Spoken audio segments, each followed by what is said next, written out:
Hey guys, welcome back to Magic TV. My name's Craig. It is 12 o'clock on a Sunday, which means it's time for a Q&A. Now, this is where I take all the questions that you've asked over the course of the week and I try to answer them to the best of my ability. Now, first of all, I want to say thank you once again for being on the channel this week. I really appreciate it from the bottom of my heart. I do. If it wasn't for you guys watching these videos, I definitely wouldn't be making them. I also want to apologise that I'm not in the regular studio. Once again, December is the busiest time of the year for me. I am literally in the office all day, working every evening, coming back and trying to squeeze in the videos when I can. It's currently quite late. It's currently 1 o'clock in the morning, right there. I've just come back from a gig. I'm leaving at 6 o'clock in the morning for another gig. But if I don't do the Q&A now, you're not going to get a Q&A this Sunday. It's as simple as that. So I'm very sorry I'm doing it here. In January, things will go back to normal, I promise you. If you've never seen the Q&A before, so I'm going to answer all of your questions. You're getting my raw and filtered opinion. So in other words, I haven't read these questions ahead of time. I'm just kind of telling you what I think. I'm giving you my answers off the cuff. If I think a question is a bit too complicated to answer on the Q&A, I'll do a follow-up video at some point very, very soon where I kind of do a deep dive into that particular question. And also, if I miss your question, I'm very sorry. I typically film these on a Monday or a Tuesday. December's all over the place, to be perfectly honest. But if I miss your question, ask it down below and I will get back to it the following week, I promise. So with that all being said, there are a lot of questions and I do want to go to bed at some point. So we're going to get through them as quickly as we can. Let's get into this week's Q&A. Okay, so first of all, Frank Farrell says, regarding Street Magic, don't forget Mario Morris. He runs street theatre weekends and culminate in a street performance. I think it's available online as well. I did it and had a great time. Mario is a top bloke. Yes, you are absolutely right. Mario Morris is incredible. And for those of you that don't know, he has a stand at Blackpool most years. He was the person that invented the world's greatest card trick, which people like Nathan Earl, who I massively respect as a street artist, has actually made a big part of his act. In fact, one of my best friends in the whole world, named Phoenix, I believe he did Mario Morris's course. I believe he did. I might be wrong, but I'm fairly sure he did.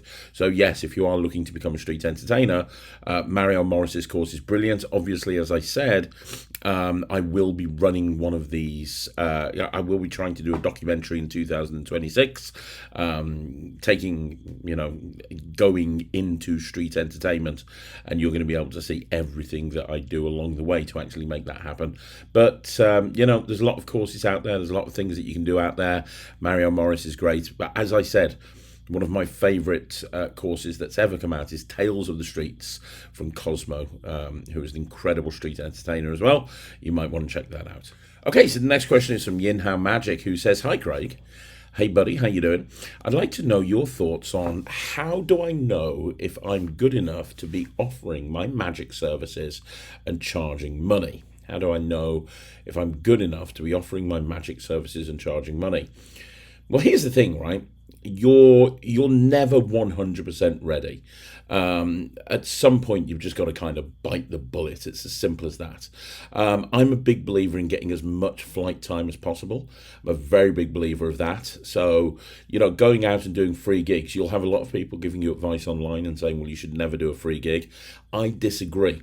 I subscribe to a strategy called ACE, which was taught to me by a guy called Brad Burton. And the ACE strategy, very simply, is when you go out and do a gig, there's three things that you need. You either need assets, cash, or experience, ACE.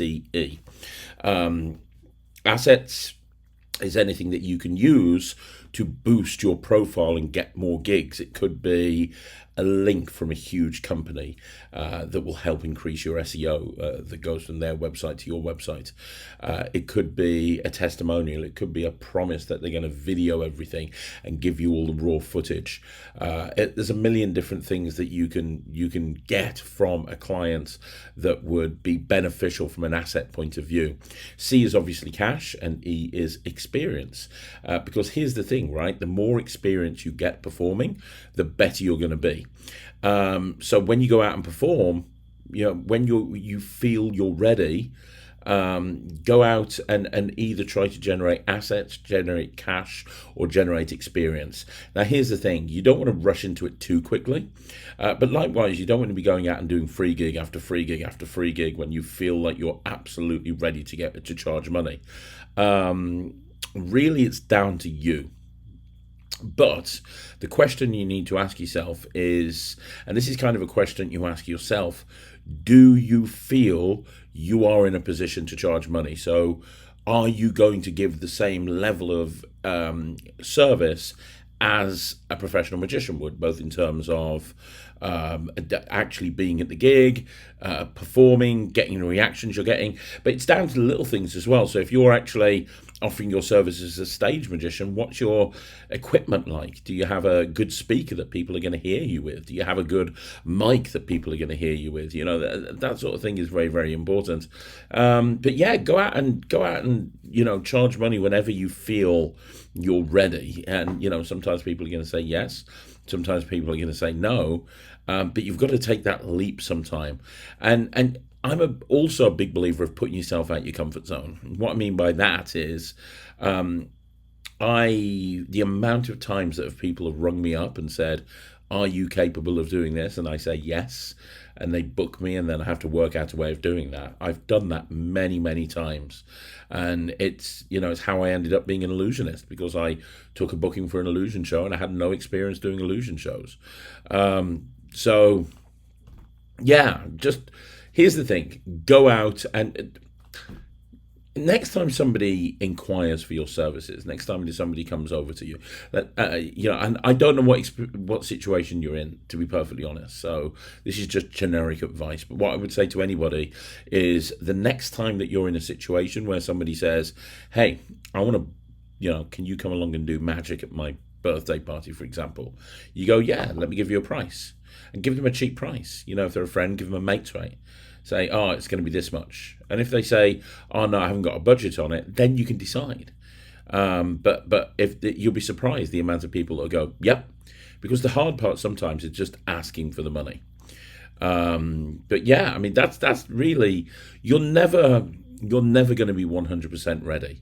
You always want to kind of push yourself out your comfort zone, but at some point you've just got to bite the bullet. Okay, so Sean Undertruck says, "I love your Rise and Fall series." Thank you very much, Sean. "Would you consider doing one on Craig Petty?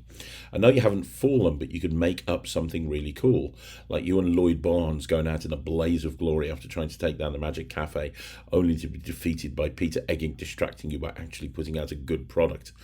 Most of the documentaries in cinemas don't tell the whole truth these days, so why should you?" Well, the documentary series isn't just about rise and fall. I've done a lot of them where it is a rise and a fall, for a variety of different reasons, but not all of them. So I've just recorded, I think, Fey Presto, which is going out over Christmas, which is definitely not a rise and a fall. So not all of them are rise and falls.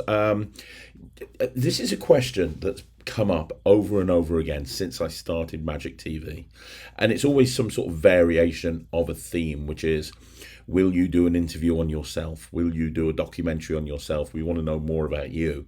I'm kind of an open book. I've told all of the stories over the course of the last few years on Magic TV about who I am and my origin story and kind of my thought process. And I think most people know most stuff about me as a magician, as a person, as a performer.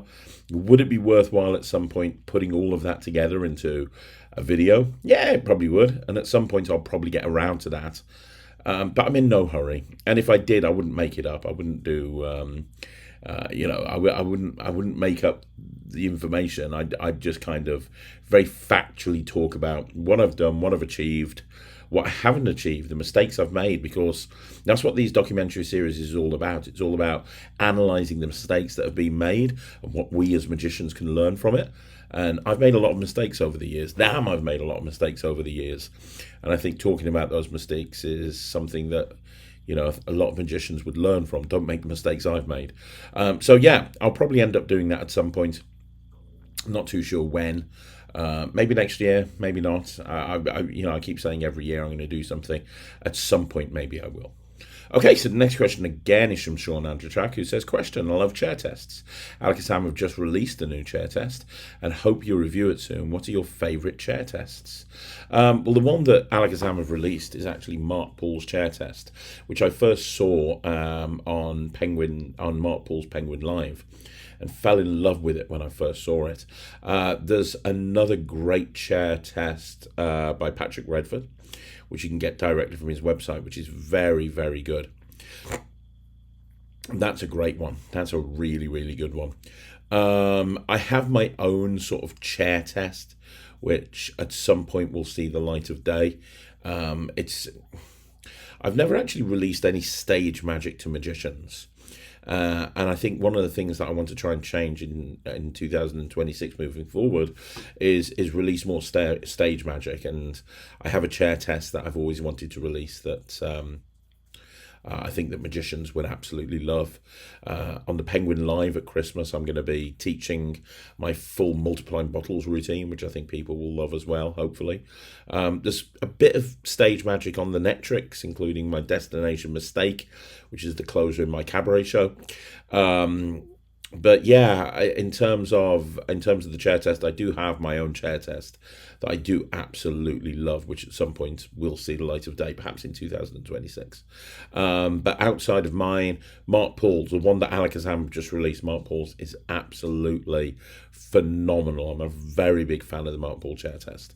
As I say, I saw it years ago. Anything that Mark Paul puts his name to is worth its weight in gold, and that particular chair test is no exception. Okay, so the next question is from Michael Staker, who says, I recently started doing live streams on TikTok.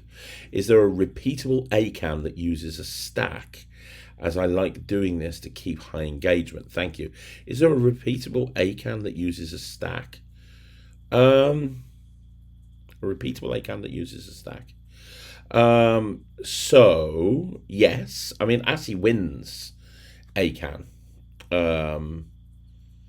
Assy wins ACAAN is repeatable, technically, because you're having somebody, you're putting the cards in the box, you're having somebody name a card, you're having somebody name a number, you take the cards out the box, and you have them deal down and the cards at that position. So yeah, I mean, Assy wins, technically, is repeatable, but I wouldn't want to do the move twice in a row, because I think that the second time there'll be a lot of heat on that move. But maybe you could adapt it, so maybe you could do the Assy win ACAAN, or Assy's any card at any number, and then once you've done that, you could put the deck on the table, maybe give it a few false cuts, and do it again, but this time do a different technique, like actually do a pass, do a midnight shift as you pick the deck up. So do the same thing, but instead of the move being done as it comes out the card box, I'm being vague on purpose because I don't want to give method away. But as the cards come out the card box, instead of doing the move then, you pick the cards up off the table and you do it at that point. Also, there's an ACAAN that can be repeated very, very easily on Workers number 5 by Mike Close, which is very, very good. I have a ACAAN on my Stebbins project, which is instantly repeatable. It's called ACAAN, I think it's called ACAAN. There's a couple of different versions on there, but on the Beyond Stebbins project, there's a really good one with a stacked deck, obviously, and you can repeat that. But the nice thing is, there's sometimes more than one method with a stack. So, for example, Unbiased Magic Reviews brought out his Unbiased ACAAN that uses Stebbins, and I've put a ACAAN together on my Stebbins project. They're both completely different in terms of methodology, but effectively from the audience's point of view, they're both ACAANs. So you could have, it would definitely be beneficial to do the Unbiased ACAAN first, but then you could put the cards down on the table and you can repeat with mine. So you're doing two ACAANs, but changing the method even though you're using the same stack. That would probably be the best way to do it, just purely from a performing point of view. I know you say you like high engagement, but if you're going to repeat the trick, a lot of the time it's best to actually change it up a little bit, if that makes sense. But yeah, I mean, I've got a really nice double ACAAN, which I published on the Netrix a little while ago, where two people name a card and a number, and the card appears at the number. So that's a really cool one. But yeah, I mean, anything like that will work really well. But I would suggest not necessarily repeating exactly the same thing again, but maybe there's so many different versions of ACAAN using a mem deck or using a stack deck. Maybe you switch from one technique to another, or you switch from one methodology to another, just to make it look a little bit more impossible. Okay, so the next question is from Darren Gregg, who says, "Hi Craig." Hey Darren. "I was wondering what you thought were the best amount of different versions to have of the same trick.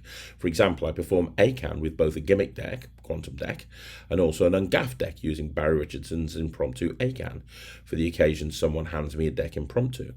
Do you think this is about right for most tricks? One ungaffed and one gaffed? Or do you think having as many versions as possible is the way to go? Do you yourself have multiple versions of a particular trick that you love, or do you just stick to one? Is there any real advantage to learning or buying every version of a trick? Thanks, Darren." Well, that's a great question, isn't it? Like, you've picked the wrong plot with ACAAN, because I am obsessed with ACAAN, and I think I have roughly 7,000 versions that I do. Some mine, some are other people's, and it's different. You know, if you're a creator, I create magic, and not just to sell, but I create magic to myself. I create magic just purely from the creation's point of view. There's so many different things that I've created that will never see the light of day. I've just created it for my own personal, edification more than anything else. So it depends why you do magic. Different people do magic for different reasons. Some people do magic literally because they want to make money from it. Some pros, they don't love it anymore. They go through the motions and they're just good at performing, and so they make money from magic, and there's nothing wrong with that. Some people do it for a hobby. Some people do, lots of different reasons. I love performing, but at the same time I love creating. And I also love learning. I always want to learn more versions of the same trick. I probably do about 15 different 4-ace assemblies. And I know so many different versions of twisting the aces. Now, in reality, do I need that many versions? No, I don't. Definitely not. However, there are different versions that work better in different situations. I think about wildcard, for example. I've got like 7 or 8 different wildcards that I use depending on whether I have a table, or I'm doing walk around, or I have a deck of cards, or I have a gimmick stack. Lots of different versions, and it's one of my favorite tricks, right? But in reality, you don't need that many versions. But I think the thing with magicians, and ACAAN is a perfect example, is that we're always looking for the holy grail, right? We're always looking for the perfect version of any trick. And that's why magicians buy so many different versions, or learn so many different versions of the same trick, because we're looking for that holy grail. We're looking for the perfect way of accomplishing that trick. The problem is there's no such thing as a perfect method. There's no such thing as real magic. When you're creating magic, there's always has to be sacrifices, and it's down to the creator as to what sacrifices they're willing to take. So you use the quantum deck. You mentioned the quantum deck, so you use the quantum deck as an example. I wanted to have an ACAAN with a blank deck. Now, as you know as well as me, there's a range. They have to hit between 11 and 40, and as long as they hit between 11 and 40, I don't have to manipulate the deck at all. Now that is a sacrifice I can live with, because I know that I can very, very easily get people to name between 11 and 40. Now, that might be a sacrifice that other creators aren't willing to live with. Me, I'm absolutely fine with it. So, we as magicians, we're always looking for the perfect method, and there's no such thing as a perfect method. There always has to be a method behind the trick. Always. That's the whole point of it. There always has to be a method behind the trick. So yeah, I mean, it's a difficult question to answer. There's no right or wrong to this. If you're the sort of person that likes to collect methods, that's great. Nothing wrong with that.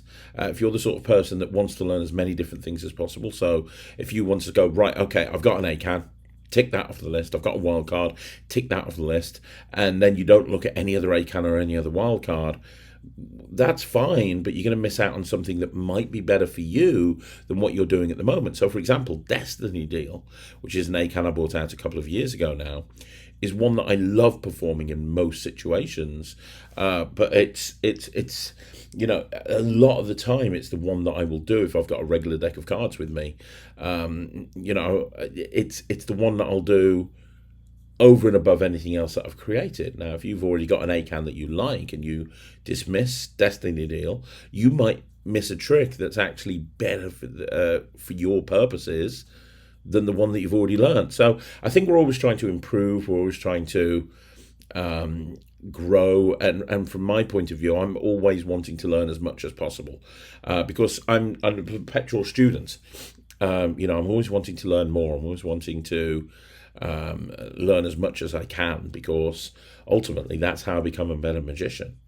But it's a great question. It's a really good question. And there's no how you do what you think is best. Okay, so the next question is from Mick Anderson, who says, "Hi Craig, have you seen the card trick Jack Rhodes has been doing in social media? It involves 5 blank cards and then an ace appears. Then the back of the cards turn blue, and then once they're turned over, they're a raw flush. Do you know if this is available? Any ideas what it's called? Love the channel as always. Thanks, Mick." Yeah, it's a penguin trick. Let me just search on my phone. It's a penguin trick. It's by Eric Casey. Eric Casey. It's been around for a while.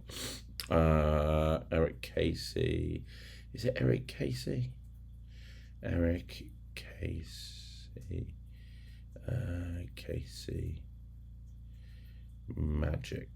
Magician. There we go.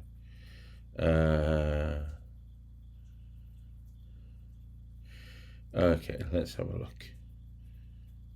There we go. Magic. I think it's a penguin trick. Let me. Eric K. He just brought out another version of it, which was the.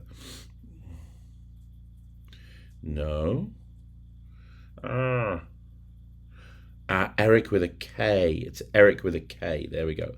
So we're searching Eric with a K, Casey. There we go. Eric Casey. Oh, dear me. So you are looking at the Poker Test 2.0 by Eric Casey, which is currently in stock in Penguin Magic and is $24. That's the price.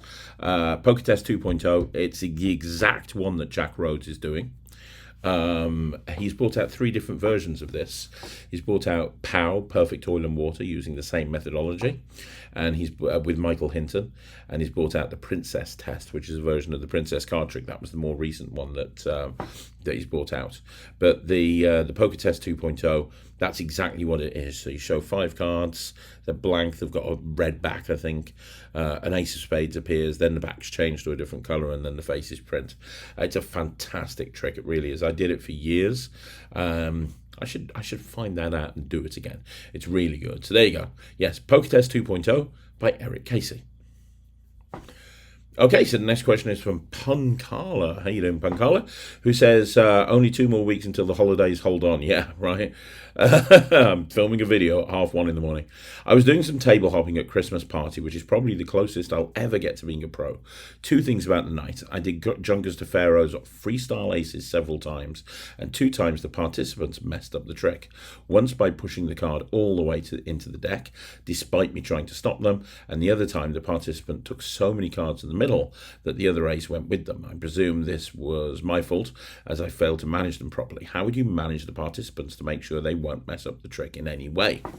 I can't remember freestyle aces very well, so this is just an answer to the question that's kind of based on generic advice, which is when you're performing a trick, and you're performing a trick to real people in the real world, my advice is always to try and think about all the different ways it can go wrong.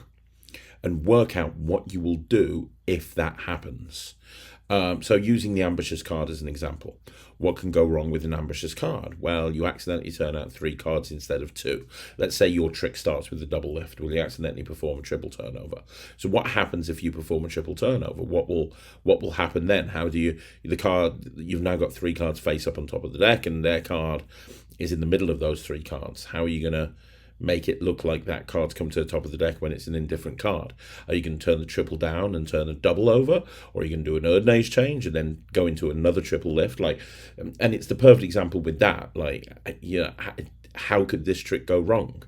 And then once you work out how the different ways the trick can go wrong, you work out what you can do ahead of time to fix it. Because the thing is, we never make good decisions when we're stressed. Stressed out people do not make good decisions. So the way to take that decision making process away from you when you're stressed is by making the decision ahead of time. So being in that situation where the participants tried to screw you over, admittedly probably not on purpose, they're just doing something that's going to mess the trick up. If you've worked out that that is a possibility, you'll know what to do about that if you think about it beforehand. And if you've got a trick where there's an inherent problem, if you've got a trick where there's an issue that you cannot resolve and you cannot think of a way around it, well, then you've got a flawed trick, because then you're performing a trick. Now that's down to you. A lot of mentalists will do mentalism where they're very aware that the trick might not work, but they're prepared to take the risk because it does. If it does, it's going to be an absolute miracle. That's the decision that you need to make at that point, because really it's down to you whether you want to make that decision or not. But my advice would be to think about it ahead of time and come up with a solution to the problem, so the problem doesn't even exist in the first place. Okay, so Punkala's got another question, which is, I just wanted to share this as I've no magician friends. It finally happened to me. I did ACAAN's ACAAN just once during the night, and the participant picked number 51 for the Ace of Hearts. I kept my cool, handed them the deck, and had them take it out the case and had them turn the deck over and look at what card was second from bottom. It absolutely killed them. What a feeling. Brilliant. I mean, there's a couple of things about that. The first thing is, yes, you're right, that's an amazing feeling when that happens. And you'll be amazed the amount of time things like that happen when you're using a mem deck regularly, not just for ACAAN, but for lots of different tricks. When you're not even just, not just even a memorized deck, but the more magic you do, the more chance that that's going to happen on quite a regular basis. Half the battle is just like acting like it's meant to happen and taking that applause. But the other thing to note is, sometimes people will say ACAAN isn't practical. It's not a trick that engages spectators. Well, you've just said, what you've just described there is the perfect ACAAN. And you just said it absolutely killed the audience. So it's not true that ACAAN doesn't fry audiences. The problem is finding an ACAAN that works best for you. So now we're down to method. So for everyone that says that an ACAAN doesn't work, it does. It's incredible if you do the perfect ACAAN. So now it's finding an ACAAN that's as good as a perfect ACAAN that will get you those reactions all the time. But yeah, man, thanks for sharing. That's a very cool story. Okay, so the next question is from Noel Overley, who says, "Hi, Craig. If someone had told you when you were 14 or 15 years old that you were going to be a very prominent figure in the magic community when you got older, would you believe them? Also, with all of the tricks you have brought out in your lifetime, and being a very knowledgeable magician and being able to come up with solutions to card tricks, etc., were you just as resourceful problem solver in your childhood? Thanks for all that you do for the magic community." So, if someone had told me when I was 14 or 15, I wouldn't have believed them, because I wasn't into magic. I didn't get into magic until I was 18 years old. So if somebody said, "Oh, you're going to be quite a big name in the magic community," I'd be like, "What magic community? I don't even know what you're talking about. Magic? I'm not even a magician. I'm not even into magic." So it would have freaked me out a little bit, to be perfectly honest. But if somebody had told me like a year into my journey, when I was 19 years old, I wouldn't have believed them. Not in a million years. Not in a million years. It's insane that I sit here in my house at 1:45 in the morning, filming videos and knowing that advice is hopefully going to help somebody somewhere else in the world, somebody I'm never going to meet. And it's crazy. It's crazy, really. It's crazy when you think about it. But yeah, I've always been kind of creative in a sense, in that I've always gravitated towards roles and things that revolve around creativity. So I've always been fascinated with the idea of running your own business. I've always been fascinated with being an entrepreneur, because when you run your own business, effectively what you're doing is you're facing a series of problems, and it's about coming up to solutions to those problems. Right? That's what running a business is. It's just a series of problems. It's a series of decisions that you have to make. And I've always enjoyed that challenge. I've always said to people that I'm always best. I'm always at my best when my back's against the wall. When everything's going smoothly, I kind of, sometimes take my foot off the gas. It's when everything goes foobar. You know what I mean by foobar? Fucked up beyond all recognition. When things go foobar, that's when I kind of come into my own, right? Like at the moment, we're having a lot of issues in my business, just in terms of staffing. And I've stepped up to take on the sales role while we fix those staffing issues out. And we're the sales, the amount of sales that are coming into the company are, with me doing it, higher than they've ever been in the entire history of the company. And that's not me going, look at how good I am. It's just because, it's kind of like, okay, right, we have no choice. I'm going to have to do this. It's going to be very hard work, but I'm going to do it, and I'm going to give it 100%, and I'm going to show that I'm still better than anybody else that does that. So, yeah, it's, I've always been a bit of a problem solver. I've always been resourceful.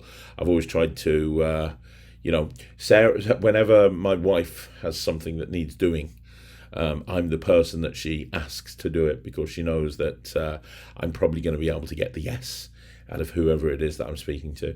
But that's just kind of the type of person that I am. But to go back to the original question, if somebody had told me when I was 14 that I was going to be a prominent-ish figure in the community, I wouldn't have believed them. Okay, so the next question is from Josh483, who says, with regard to the question about the street show, an amazing and free resource on how to perform street magic is Jimmy Talksalot. I've never heard of Jimmy Talksalot. He has a Substack, which is kind of like an online newsletter, where he writes articles on how to perform on the street. He also has a few tutorials behind a very modest paywall for some relatively easy but very useful tricks for the street. And I second Tales from the Streets. I've looked into so many resources about street performing, and that product is by far the best and most thorough of them all. Well, thank you. I completely agree with you. And I've never heard of Jimmy Talksalot. So I'm going to go and check his stuff out. So thank you for pointing me in that direction. And look out for the documentary series coming to Magic TV next year. Okay, so the next question is from Gavin Kojak, who says, hi, Craig. I love your videos. Are you planning on doing another season of the Matt-umentary? The answer is no, unfortunately. I'm in the middle of the Jessumentary. There are other documentary series that are being planned. But Matt no longer works with me in the office, unfortunately. He's gone and he's doing his own thing. If you... I went on Magic News the other week and I talked about his social media. He's decided to really kind of embrace being a mentalist and go full time.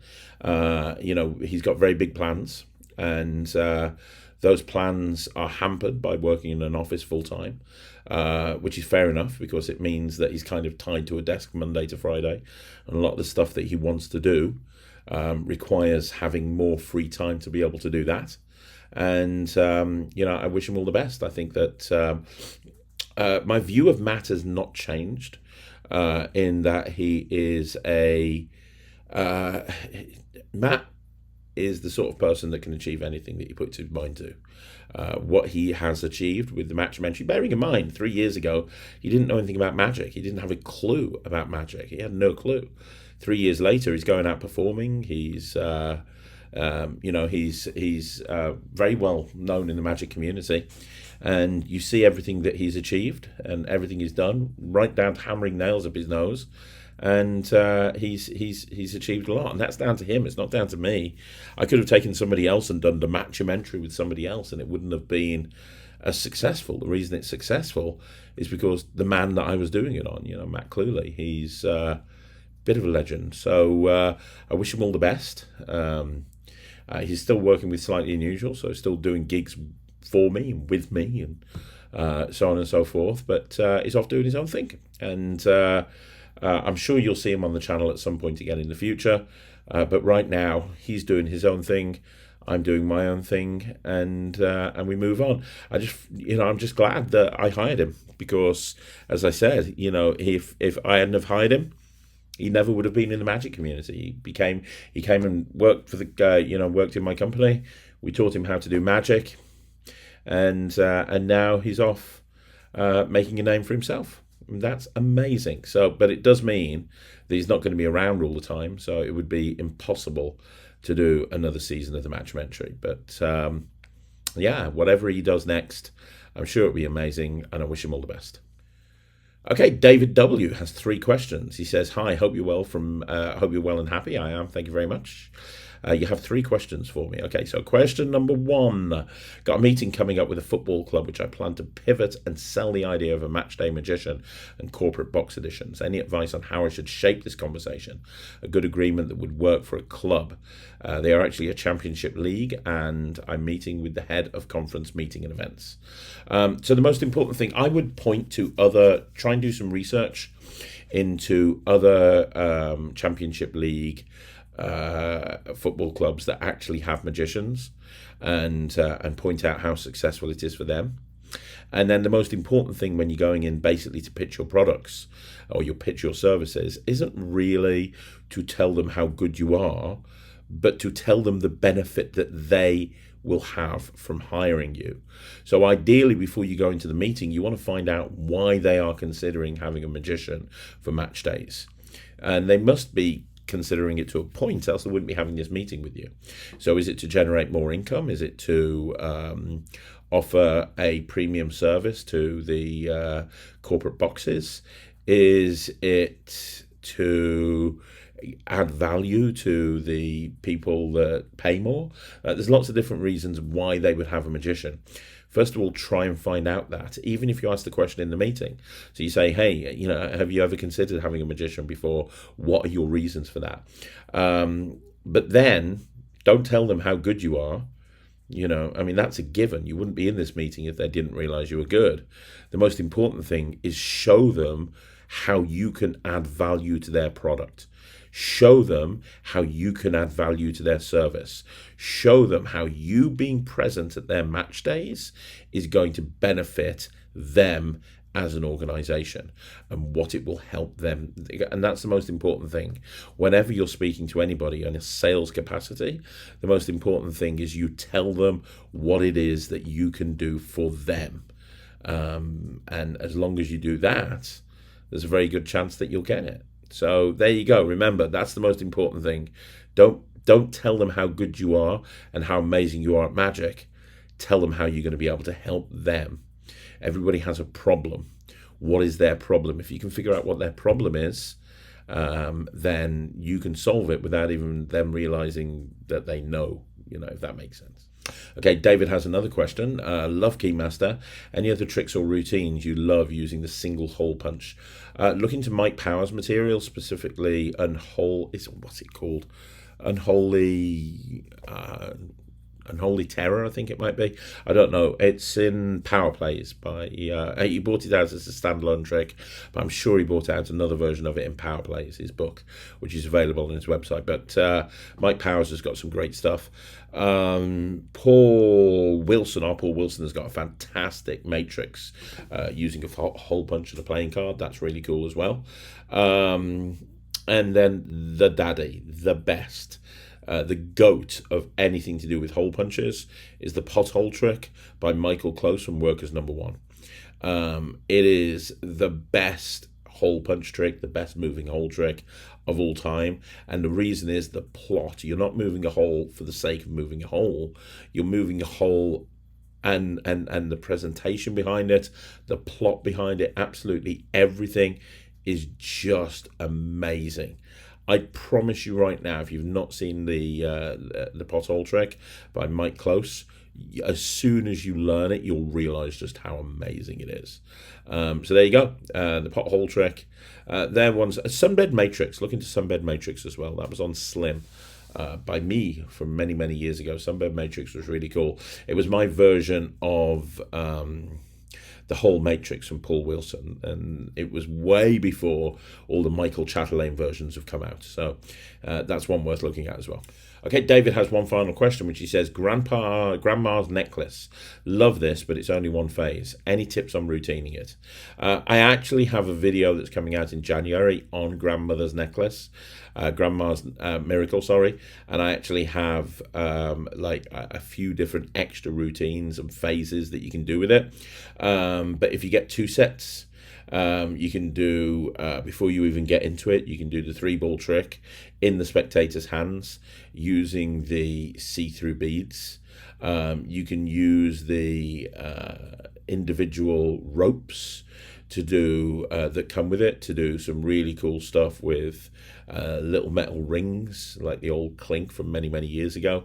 So there's a lot of stuff that you can do that will lead into the actual routine, Grandma's Miracle. But then on top of that, there's other stuff you can do as well. So yeah, there's lots of different things. Have a think outside the box, but I have got a video coming out in January that covers that exact thing. Next question is the Fess, who says, hey Craig, I have a question for you again this week, but not so much of a magic one. I'll try not to be too political here, but in Australia, by the time you're watching this here in Australia, kids under 16 will be banned off social media, and tech companies will be asking everyone to verify to prove you're over 16. Are you worried that this could happen to you over in the UK if they haven't done so already, where kids like Rylan can't publish videos or make content for YouTube or any other social media? I'd hate for him and kids like him to not have a creative outlet that the parents can't have control over because the governments make the decisions for you. Sorry for such a sober question, but I think it really needs to be asked, and whether you're worried about young kids and teens making content that may not be able to in the future, and how may this affect Ryland. P.S. This may warrant a full video discussing young people in Magic, or just in general, but I'm not sure if it's something you want to discuss or not. Just my thoughts. I don't know anything about what's happening in Australia with this. I mean, you know, that if you're under 16 and you're being told you can't make any social media videos, then that's not a great thing at all, to be perfectly honest. My attitude is very, very simple, which is I try to control my controllables. I have a friend who I've known for years, and he stresses out over everything. I don't want to get political either, and I don't want to get into people's beliefs or non-beliefs, but he's very much a conspiracy theorist, and he worries about everything. He worries about the Earth being flat and the moon landings being faked, and he worries about a million different things, right? And I've said to him in the past, I've said, look, you and I come at this from different points of view, but even if the Earth was flat, even if the moon landing was faked, even if all of these conspiracy theories are true, what can you do about it? What can you personally do about it? What is it that you're going to be able to do? Because it really consumes him. Like, he will spend all hours of the day and night researching into this and finding out more information and going down a rabbit hole, and he spends no time at all with his family because he's spending all of this time looking into more conspiracy theories. And I say, look, if it's true, what can you do about it other than do more research and shout about it on social media? What can you do? And he's like, well, if everyone had that attitude, then nothing would happen and nothing would change. But at some point, you kind of have to look after number one, right? At some point, you have to look after yourself. And I kind of said to him, I said, look, if you put as much time and effort into your business as you do researching into conspiracy theories, your business would be in a better position. And I kind of think it's the same thing with this sort of thing, in that there's nothing that one individual can change. Now, yeah, maybe if everyone rallies together, something that can be done. But, if that happened in the UK, if overnight the government said, right, until you're 16, you can't make any videos, I would probably turn around to Ryland and say, look, you're 13 now, you got 3 years left. You can still do gigs. Nobody can stop you doing gigs. You can still learn magic. You can still go and perform, and then you can make a ton of content when you're 16 years old. Because if you spend all of your time trying to fight this, you're not going to end up anywhere, and you're going to ruin the next 3 years of your life while you're trying to, so I'd probably go down that route, because I'm a big believer in you maximize your time. People say to me all the time, how does Craig get done so much in a day?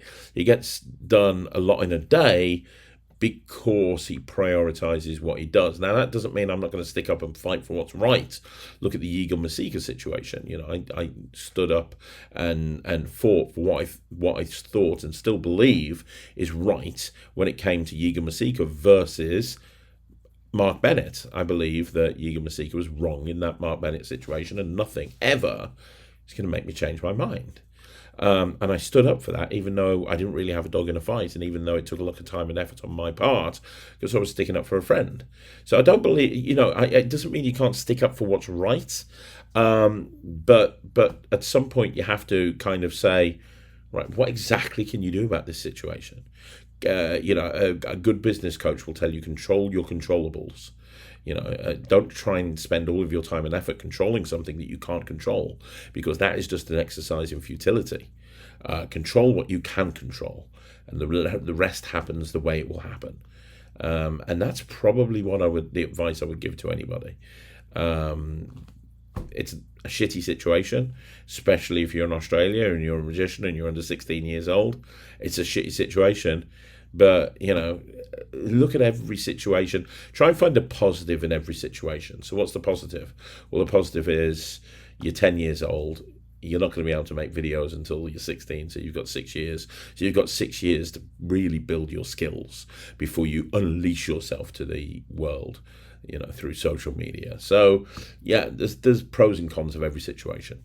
Okay, so the next question is from Jesse Lazander Music, who says, I'm getting the Orphic Plus wallet for my birthday, and I was wondering, could I use that for the effects on the Z-Fold wallet project, or do I need a dedicated Z-Fold wallet? A lot of the routines are transferable. So a lot of the routines that you can do that are taught on the Z-Fold wallet project, you are going to be able to do with an Orphic wallet. Not everything. I'd say a good 75 to maybe 80% of the material you'll be able to do, though. So yeah, a lot of it you'll be able to do, if that helps. Not everything.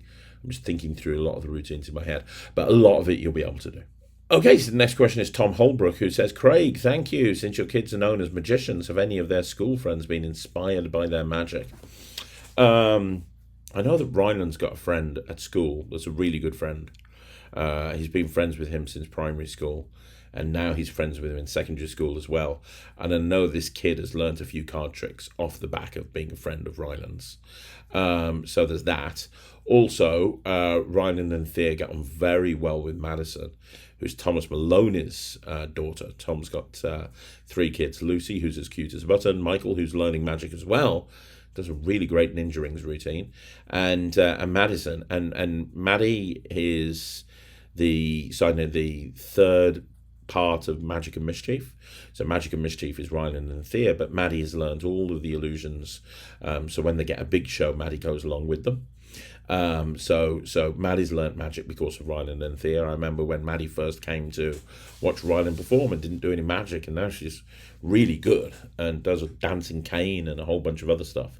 So I'd say, Maddie and Michael to an extent.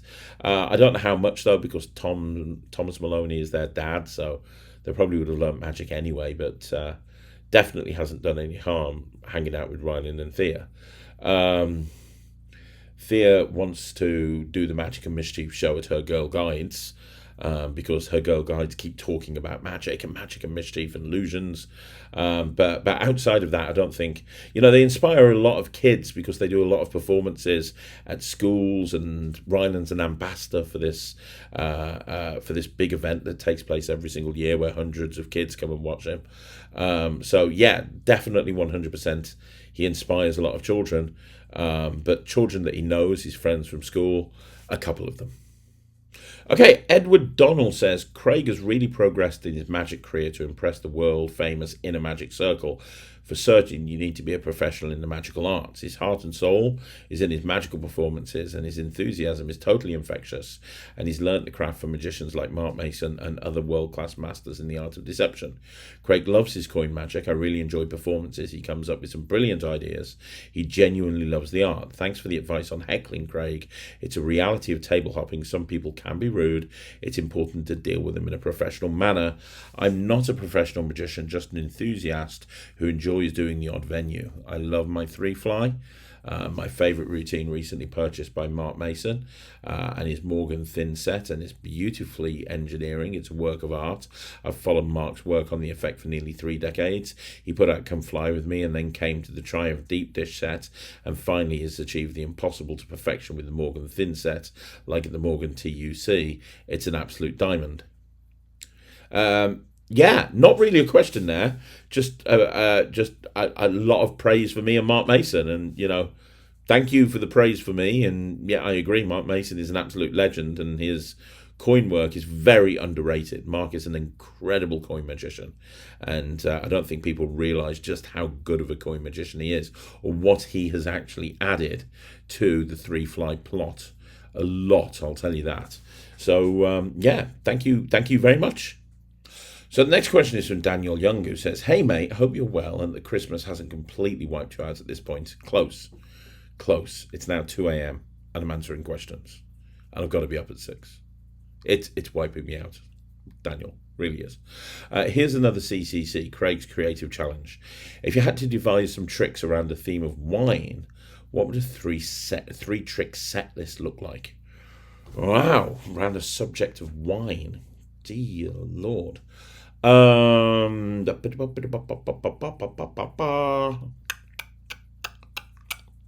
Okay. So what I would probably do is I would probably start by trying to do some. So this is off the top of my head. So I if it was a 3-trick set, I'd probably start off with some sort of flashy opener. So I'm thinking splash bottle, but I wouldn't just produce the wine for no reason. I'd probably use something like digital force bag, and I'd put a balloon, an unblown up balloon, and a pair of scissors in like a box or something, and I'd write prediction on it. So I'd use digital force bag, and I'd say, hey, we're going to select some alcohol at random. And I do use digital force bag to have them think wine. Then say, hey, don't tell me what your alcohol is, but if I told you had a prediction in that box that's been there the whole time of your alcohol, would that be good? And they say yes. And then I'd open up the box and I'd pull out the balloon and the scissors, and I go, there you go, that's your alcohol. No, I'm not kidding. It really is. Obviously, I'm not a mentalist. I'm a magician. So let me see if I can do some magic. Watch this. And then I'd blow up the balloon and I'd make a bottle of wine appear, which I think would be a really cool opening. I'd then probably put the wine to one side for a reason. I'd probably put it into my case. And I'd then do water to wine. I think that's an amazing trick. I'd say I think my link to that would be, you picked wine, you could have picked anything. In all honesty, I made a bottle of wine appear, but as a magician, it's very easy to make wine appear. There was a magician a couple of thousand years ago that turned water into wine. You might have heard of him. Well, that trick has passed down through the centuries, and I think I can do the same thing. And then I think I'd bring out a bottle of water, just like a normal small bottle of water, and I'd pour it into the glass, and I'd do Magic Dreams water to wine, because that is such a great trick. And then I'd put the wine to one side, drink it, probably, and then I'd have a card picked. I'd have them sign a card, and I'd finish off with the signed card into bottle of wine, which is why I'm putting the wine away in my case. So I'm getting that into the position I need it to be into, so I can do the signed card in wine bottle, which is Etienne Pradier's method that came out on DVD many years ago, and I did that in my cabaret show for years, because then I can then try and find the card, fail, and I've got a callback to the bottle of wine, and I can bring the bottle of wine out, and now their card is inside the bottle of wine that I produced at the beginning that they freely selected. So I think that would probably be a nice 3-trick set. If I had more time to think about it, I'd probably it'd probably change, but off the top of my head, I think that would work quite well in the real world. Okay, so the next question is from Happy Pancakes. Hey, Happy Pancakes. He says, "Hi, Craig. I haven't posted anything in a while." I know. Welcome back. First, thanks to Magic TV. I'm a bit ashamed at how much time I sometimes usually spend binging your channel, going back over old stuff and, of course, the new content. Well, I appreciate that. That's why I do this channel, so don't feel ashamed on my behalf. I wait impatiently for the Q&A, the Rise and Fall series, and the 5x5. Thank you very much. Now to my questions. I've done Trilogy by Peter Nardi for a while, and I've recently got Trilogy Extreme. How do I make sure that when I ask them to choose the number, they won't choose the number that's already set in my deck? I haven't done Trilogy for a while, but from memory, there's one number that they don't pick. There's only one number they can't pick from memory. So the way that I would go around that is I would say, look, I'm going to have you name a number, but I want you to think of a number you didn't even think you were going to think of. So I'm going to have you name a number right now. Name that number. And if they name a number, you go, now, could I have known that you would have thought of that? No, it's impossible, right? But if they name the number that you don't want them to name, you say, right, okay. Now, I said I wanted you to name a number you didn't even think you were going to think of. So I want you to change your mind and go for a different number. It can be a number that's similar to it. It can be a completely different number. But change your mind. Do that right now. Name a different number. So now it's kind of almost like a dual reality thing. You're making this statement, which can be taken one of two ways, depending on the outcome that you get from the spectator. That is the way that I would go with that, because that way, it's a statement that kind of is interesting, that you can take in either direction. So, and it gives you a really logical reason for having them change their number as well. So that is what I would do. You do have a second question as well, which is, this has been asked quite a lot lately, but I'll ask it again so you see how many people want it. Are you planning on doing a lecture tour in the US? If yes, please let us know when you come to New York City. And again, thanks for everything you put out on Magic TV. Yes, 1,000 times yes. I love America. I love the US. And I will be doing more in America in 2026 and 27. There are things lined up over the course of the next couple of years that are going to mean that I will be spending more time in that country. And lecturing will be a huge part of that. So yes, 100%, I will definitely be doing a lecture tour in the US. And when I do, I will 100% come to New York City. I love New York. I spent quite a bit of time in New York when I was like 18, 19, hung out in Tannins. That was like a big part of me, becoming a serious close-up magician. So yes, 100% I will be there. So the next question is Matthew Wennell, who says, "Hi Craig, when performing a stand-up show in a banquet event, such as a wedding, if you have music during your show and you control it yourself, how do you sync a music to the DJ's PA system? Thanks." I mean, you can obviously use solo. I always have somebody with me a lot of the time.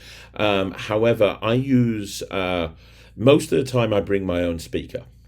The only time I don't bring my own speaker is when I'm working a really big room and they have a dedicated sound technician. The sound, if there's a DJ there, I'm not going to catch their equipment.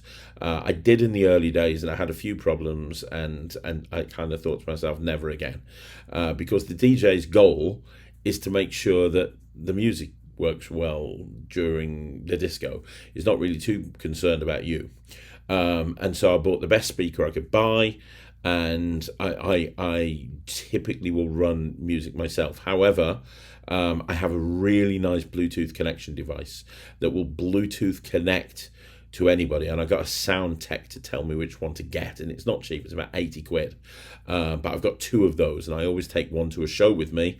And if I'm in a big room with 300 or 400 people, and my speaker might struggle a little bit, and there's a sound tech there, I'll just give the sound tech my Bluetooth device, and it'll connect through to my system. I can connect my phone, my iPad, my laptop, whatever it is that I'm using, I can connect to that through their speaker system. And then I'll control the music at my end, I'll control the sound at my end, and I always take a mic with an XLR cable, because that will pretty much go into anybody's device.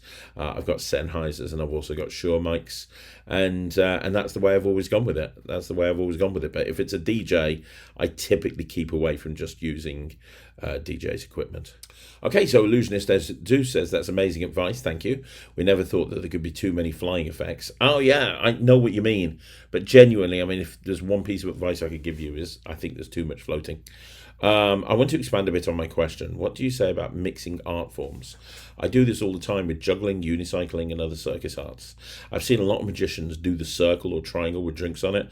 So what do you say about these tricks where there's no magic? I think it's fine. I think it's absolutely fine. The Triangle of Terror, Keith Fields thing, I've done that for years. And there's no magic in it at all. I've done chairs for years, where they lie back on chairs and you pull the chairs away and they're left lying on each other for years.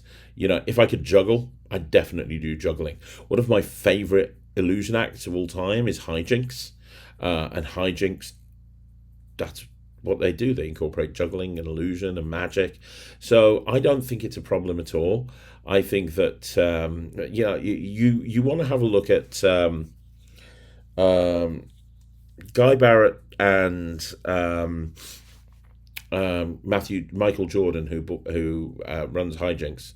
They brought out a card in juggling club trick that was popularized by not popularised, it was popularised by hijinks, but most recently an act that's using it an awful lot on the circuit over here in the UK is Raymond and Cannon, who I interviewed a little bit recently on Magic TV. They have an amazing act, and this juggling club thing is brilliant. Basically, you have somebody pick a card, they can't find the card, so you go and get the juggling clubs, which are there on stage the whole time, and you start juggling. And then you end up with one juggling club. They open it themselves, and inside is their signed card. And I love when people are using something that's not magic, like a speciality skill within a magic act, but then kind of bringing it full circle and adding magic to it. I think that's genius. And that's an example of how you can do juggling with magic, and you can really kind of combine the two in an interesting way. Jesse Lysander Music says, hi Craig, loving the videos and the return of the podcast. Thank you for all you do. I'm new to coin magic and I am saving up for the Nightshade coin set. Would you recommend $half or dollar size, and what's the difference in performing? I've got very big hands, so because I've got big hands, I typically use silver dollars. I typically use dollars because $half look little in my hands. But it very much depends on you. Dollars typically are harder to work with. $half are easier to work with. But, excuse me. Getting tired now. But having said that, if you're performing to big groups of people, if you're performing to banquet tables, for example, or you're performing and you've got a group in front of you, dollars are the way to go, because the bigger the coin, the easier they are to see. If you're doing mix and mingle magic, then $half are absolutely fine. That's not a problem at all. It kind of just depends on what it is that you're doing and the audience you're performing for, if that makes sense. I'm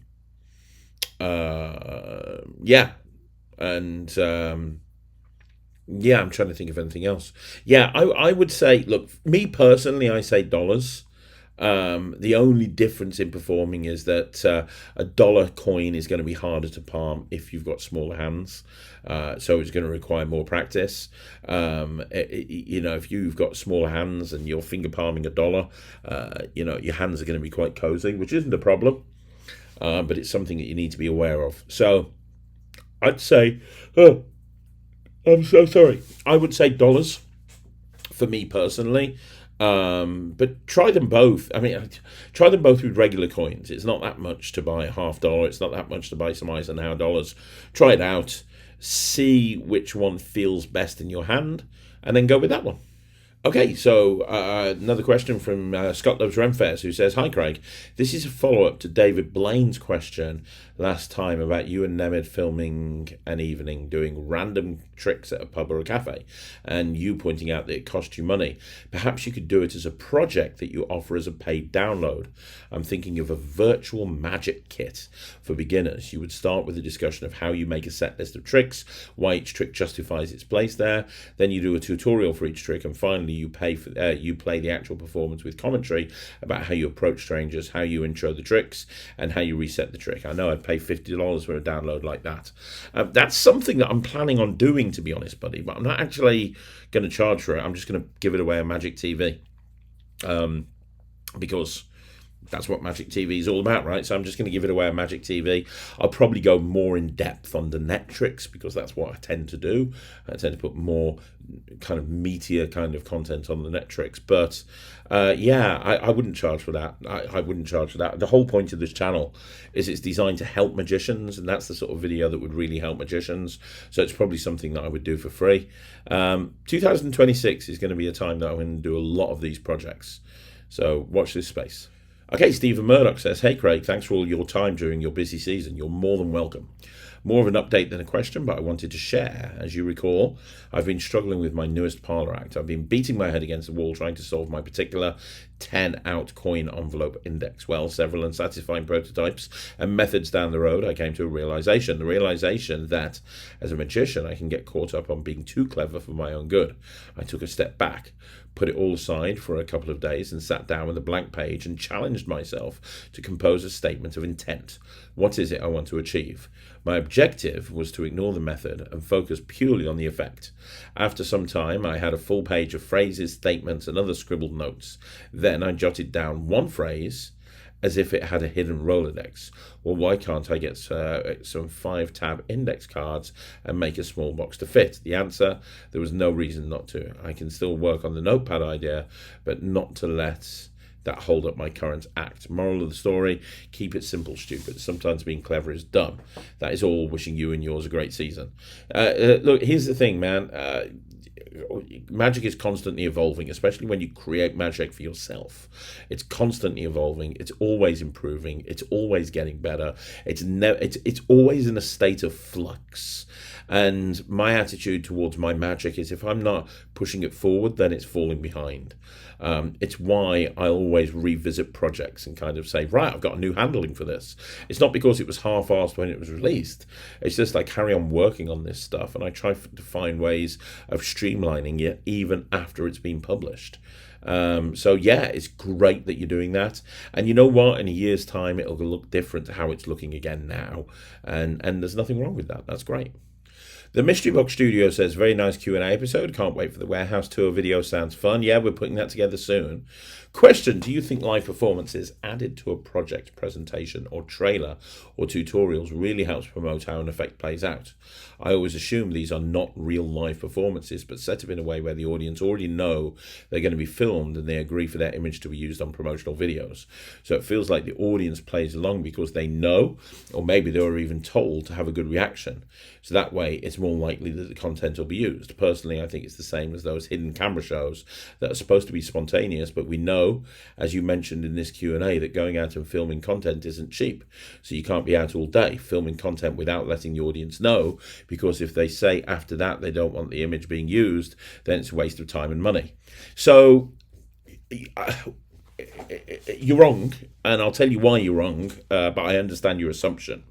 So when me and Nemid go out, here's exactly how we approach it. Nemid will go up to a group of people and he'll say, "Hey, that guy over there, his name's Craig. He creates his own tricks. We're filming some content for social media. Can we film you? And can he show you some magic?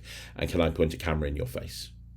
and we just wait for somebody to say yes, or a group of people to say yes, and then I go over, I introduce myself, and I do the trick that I'm doing. They never get told to react in a particular way. They never get told what the trick is going to be.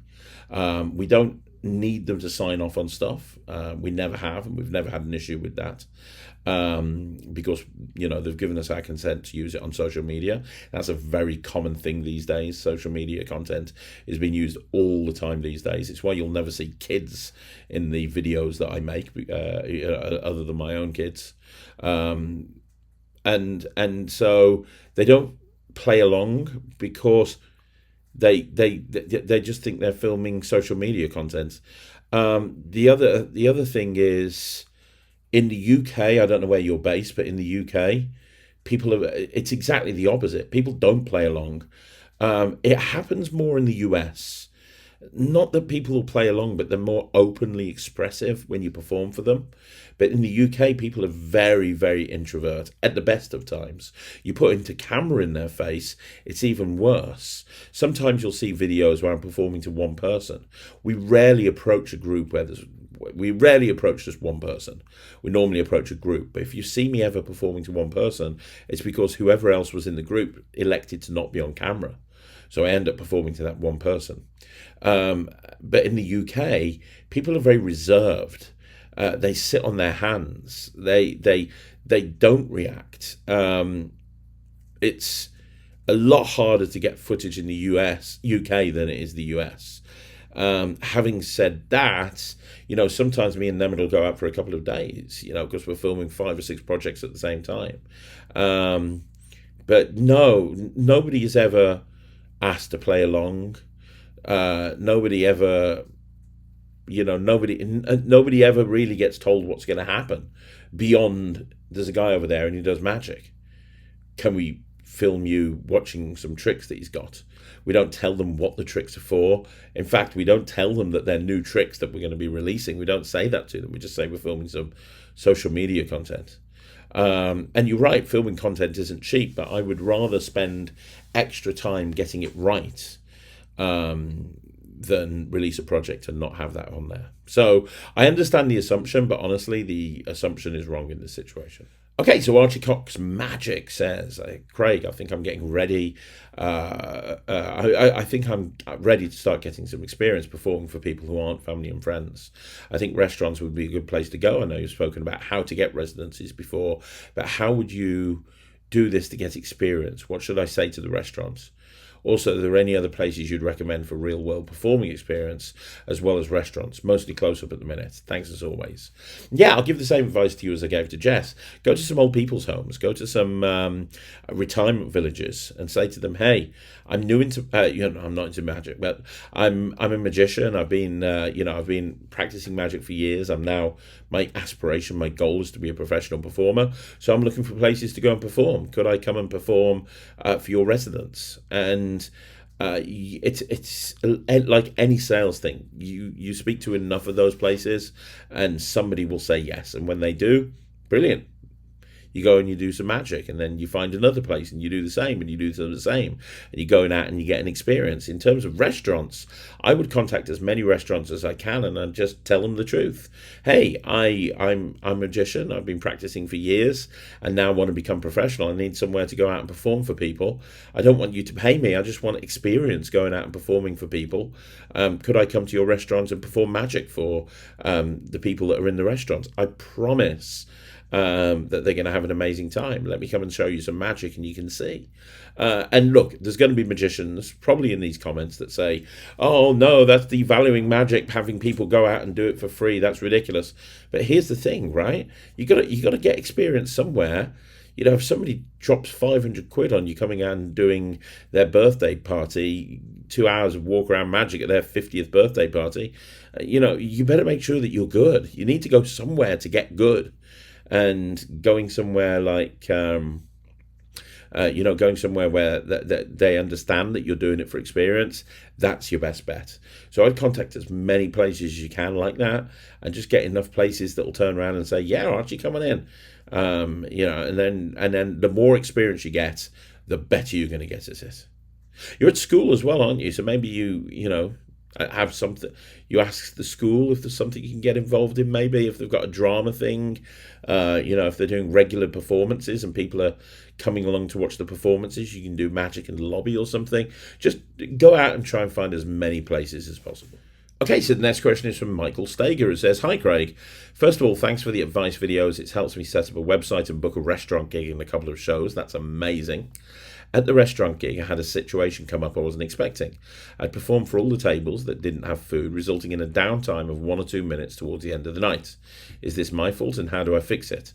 Also, any advice on maintaining residencies beyond the 1 month trial period?"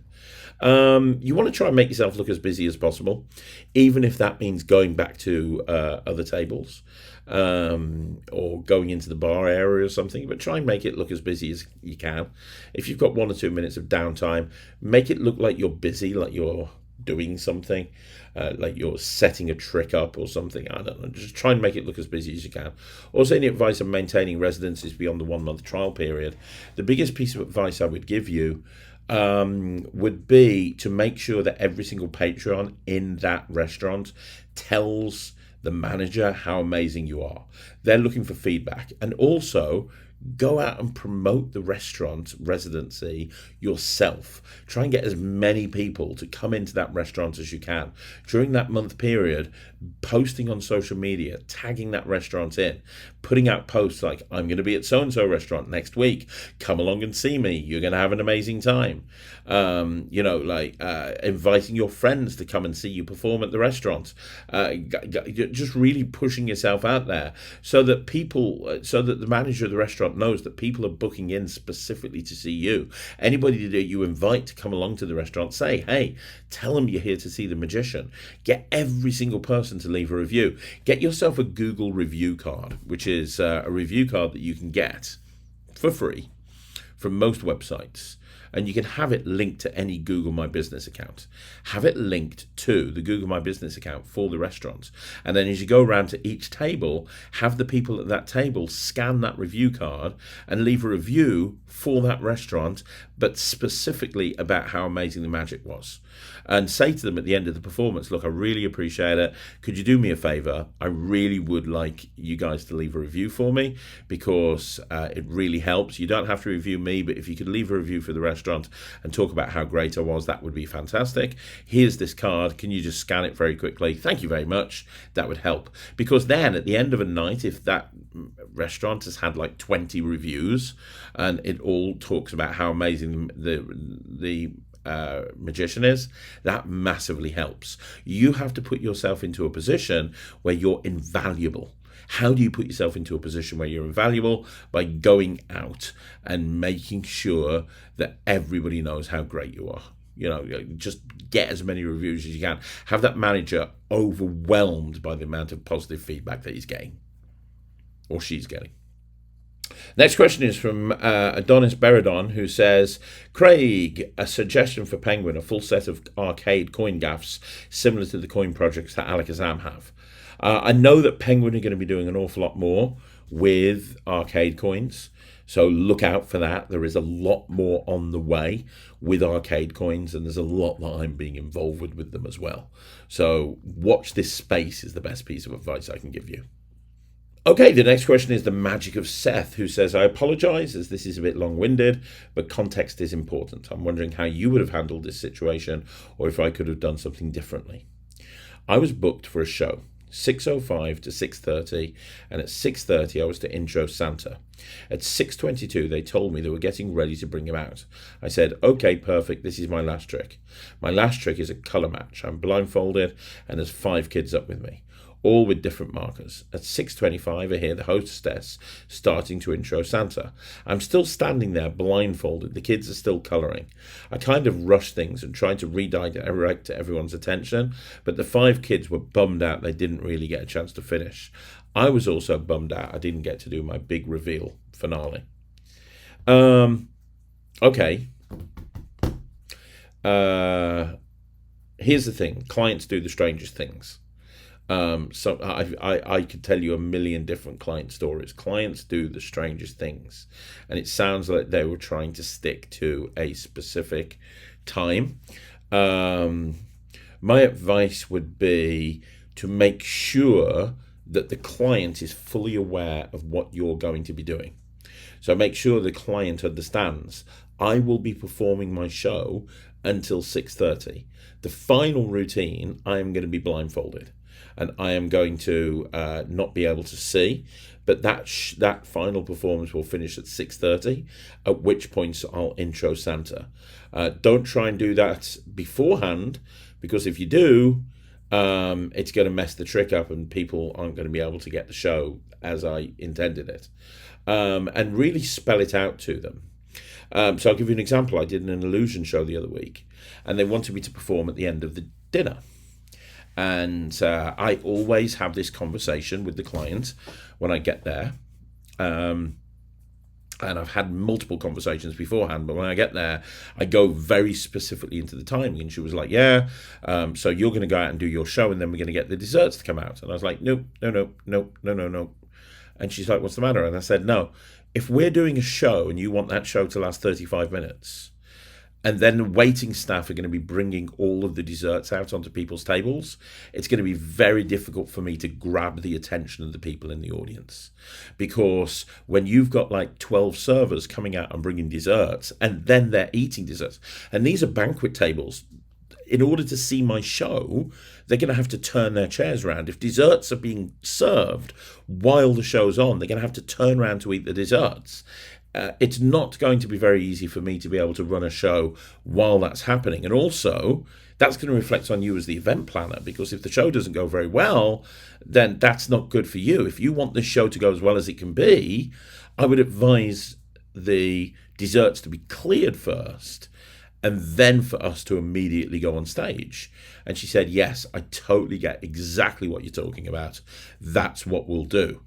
And look, that sort of thing comes from experience, but that sort of thing also comes from me. I'm fine with kind of having that conversation with the client if it means that I know that that's going to make the show better.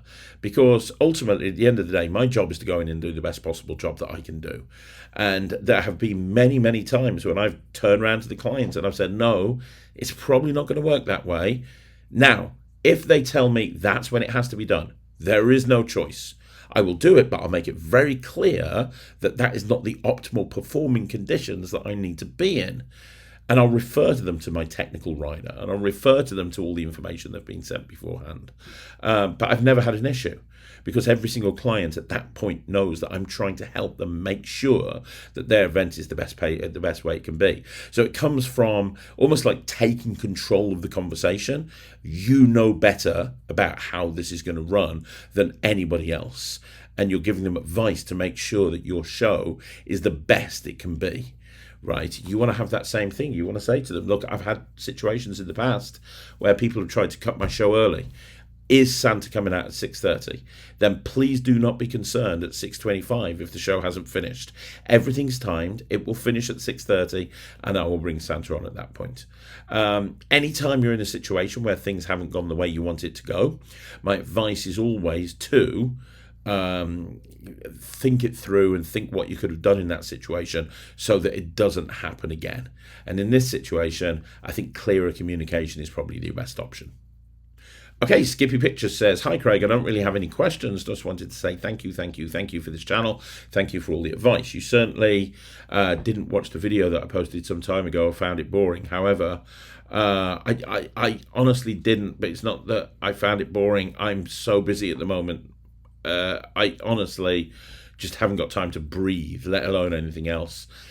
However, I had this opportunity to do my first children's show during a Christmas market in my region, Switzerland, but it was a paid plan. So I had to change my first show test a little. I applied your advice. I set up my system for the sound, microphone, music, ordered from my pocket. In short, I'm 38 years old. I did my first scenes at 10 years old in an amateur theatre troupe. At 50, and I did my first concert in a rock band as a guitarist all those years ago. I had never found myself alone on stage, and even less to do magic for children. But thanks to you, I did it, and it was incredible. I didn't expect anything. My girlfriend told me before I left there might not be many people. I told her that I was used to concerts, but to my surprise, there were more than 100 people at each performance. It was pure happiness. Of course, there were things that didn't go as I imagined, but one thing's for sure, I can't wait to do it again. Congratulations. Congratulations, congratulations, congratulations. That's the thing. What you've done, very few people do. Most people don't have the guts to ever perform. Most people that come into magic will never perform. Those that do will never perform professionally. Those that perform professionally will never perform on stage. They'll just stick to 2 or 3 people in a group doing close-up. And the fact that you've gone on stage and performed to 100 people, my hat's off to you. Congratulations. Okay, Magic Ace Orlando says, hi Craig, I've been following your channel now for the last few weeks and I love your content. I've been watching every video. I purchased Short Change from Alakazam recently and it's great. I love that everything you release, you show yourself performing it multiple times in many videos. Nobody else does that. Quick question. For your magic with keys, which one would you recommend the most if I was to only buy one at the moment? I've been doing card magic for 20 plus years, but I'm looking to add more variety to everyday situations. Or if you recommend another non-card trick from yourself, please let me know. Thanks. Look forward to buying a few more things from you this Christmas season, Scott. Cool, Scott. Get everything of mine. No, in all seriousness, if you want to get one key trick, get Keymaster. Keymaster is kind of the first one, and everything else is built off Keymaster. I would say Keymaster has a set of 4 keys. It's got a couple of hours of tutorial. You can do like a 10-15 minute act with just the keys. I would go for that. If you're into card magic, Tech Deck, which is my latest thing, is really cool. And if you're wanting to get into coin magic and you want to get something really cool, Game Changer is great. It's really, really popular. A lot of people are loving Game Changer. That's a really good one. But, I wouldn't release a trick if I didn't think it was good. So anything with my name on it, at least from my point of view, I think it's good. But thank you for the kind words. I really appreciate it. Oh, and buy Chop. That's amazing. Okay, Losing Zeus says, now I'm curious on your current quarantine handling. Would you show it on your channel? Yeah, at some point I definitely will. Quarantine is one of my favourite tricks of all time. As I said to you last week, it's the one that I used to win a lot of the awards I won when I was younger. And it's not been commercially available for years. So, yeah, definitely I will. Okay, so David Blaine says, hi Craig, it's me again. Hey David, I was wondering who's your favourite magician or mentor in magic? I know there was a drama with one of your effects a couple of years ago from haters, and you mentioned that this person didn't want to comment on the effect. People are too scared, too worried, too political these days, and I worry about feelings, and I don't have any loyalty anymore. Who's my favourite magician or mentor in magic? The person I was speaking that you're referring to is Paul Harris. When I bought out EDC, Paul Harris gave me a quote, and because of the whole Michael Weber Tim Trono thing, the quote was taken away by Paul Harris, which was really upsetting, especially as I didn't do anything wrong, as we later came to understand. Isn't that right, Mr. Weber? New guy. Yeah, Paul Harris is definitely a favourite magician. Paul Harris is incredible. Brought out some very, very good stuff. I'd say Rune Klan as well. David Roth. David Roth has been very, very instrumental with the type of magic I love performing. Richard Sanders as well, I would say.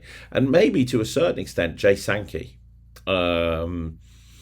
Mark Kalin and Ginger Lee when it comes to illusions. Mark Kalin is incredible. Absolutely incredible. And Anthony Linden, I think, is an amazing Canadian magician. My favourite trick of all time is the suit jacket escape, and he's the guy that made that responsible. So all of those people have kind of been instrumental in my career at one point or another.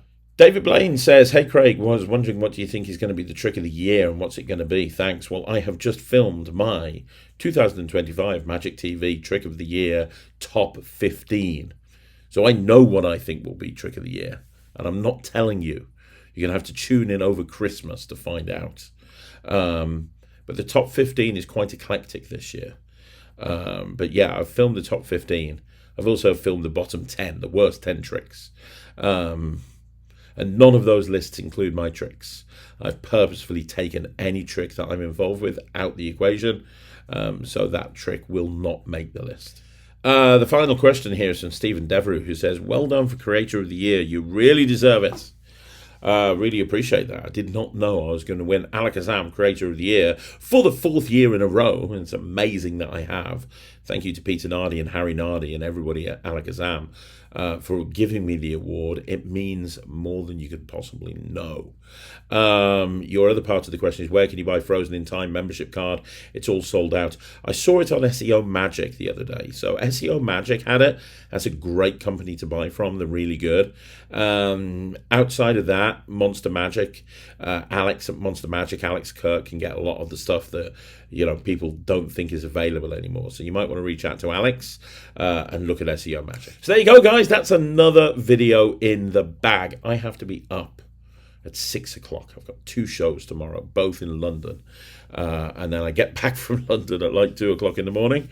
And then I've got to be leaving at 5 for an Illusion show up north. So I'm not going to get much sleep, especially as it's now 2:39 and I'm up at 6. So I'm going to go to bed.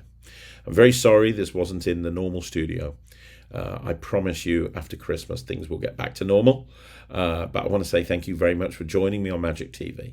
Thank you very much for being a part of this channel. And hopefully I'll see you again soon. If you haven't gone and checked out the Talk Magic from earlier, please do so. There'll be a review show special going up tonight. I have no idea which one it is. We're trying to batch as many videos as we can at the moment, but it's one of them. It'll be a good one. And outside of that, I'll see you again soon. Don't forget to join the Netrix, which is my online streaming platform for magicians. That's the Netrix.com. You can get access immediately, and I'll catch you again soon. See you again. My name's Craig, and this is Magic TV.